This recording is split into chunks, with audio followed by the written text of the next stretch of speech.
was God, right? With the expression of God. He was God with the expression of God. And he was equal to God, and he did have the equality, right? The equality with God.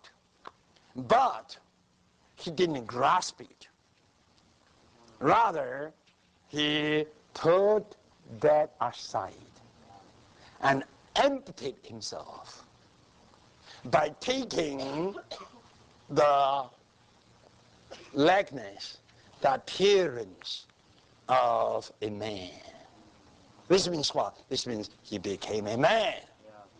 When he was found a man, when he was found in the appearance of a man, he humbled himself. Even as a man, he didn't insist anything. He rather humbled himself. He humbled himself to a state, to an extent, unto death. And even unto the death on the cross. I tell you, this is our pattern. Now we must see this pattern today is not merely an outward pattern, but also an inward life. Right? This pattern now is a life within us. And what kind of life is this one? This is what we call the crucified life. Crucified. To empty himself, to humble himself, these all steps of a crucified life. Could you follow me?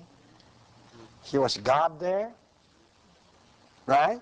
Bearing the expression of deity. He was that high, right? He was altogether so dignified there, but he didn't grasp that.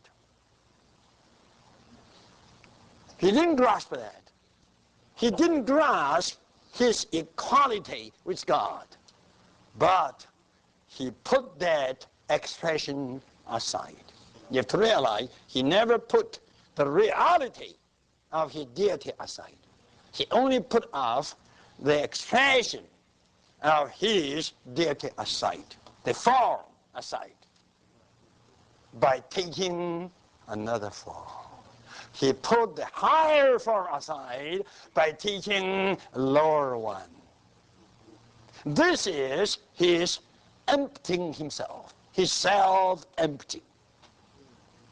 This is a kind of a crucial life. After becoming a man, when he was found in the fashion, in the appearance of a man, he further humble himself even unto death, and to the death on the cross. This is what? This is altogether the crucial life. And this now, today, is not only an outward pattern. This now is an inward life. He is not only our pattern outside of us, but he is this kind of life within us. He, as the inner life within us, is a kind of crucified life. So what? There's no vainglory. There's no revelry. You see? There's no self-exaltation. No. Right? But all the way it is self-emptying. It is self-humbling. Right? Self-emptying. Self-humbling. This is what? This is a crucified life. This implies when we do experience Him, when we do live Christ, spontaneously we will live such a crucified life. When we live Christ, Christ is such a pattern, and Christ is such a crucified life, surely we will live a crucified life, emptying ourselves and humbling ourselves. This is not an objective advice. This is, I hope so at least, a kind of subjective ministry of life. You have to realize you can never live such a pattern if you don't have such a crucial life within you. Only by such a crucial life within us that we can live such a pattern. All the way emptying ourselves and humbling ourselves. No revelry, no vainglory. Is this clear? Sisters, how about this?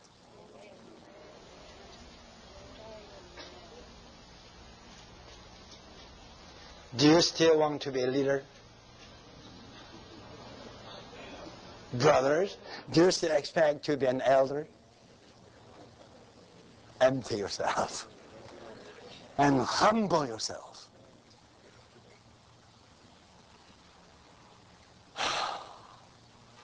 Ambitious to be an elder, ambitious to be a leader. I tell you, this is not self-emptying. And this is neither self-humbling. We have a life within us that is a self-emptying life and a self-humbling life. We have such a life within us. A life that never grasps something so precious, so dear as a treasure.